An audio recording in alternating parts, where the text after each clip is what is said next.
మన ఆత్మీయ స్థితి ఎప్పుడు కరెక్ట్ గా ఉంటుందంటే హృదయంలో దేవునికి మొదటి స్థానం ఇచ్చినప్పుడు.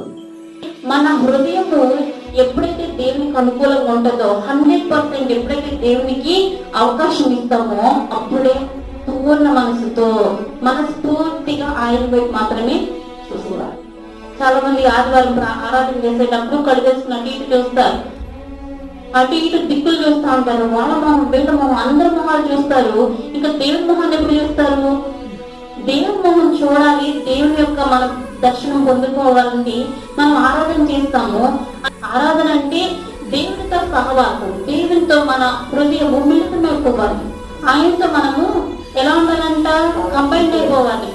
ఆయన వైపు చూడకపోతే మనలో ఉన్నటువంటి వ్యర్థాలు ఆరాధన చేసేటప్పుడు మనం ఏం చేయాలంటే పూర్ణ మనసుతో ప్రేమించాలి. అటువంటి వారు మాత్రమే దేవునికి స్థలం ఇవ్వగలుగుతారు.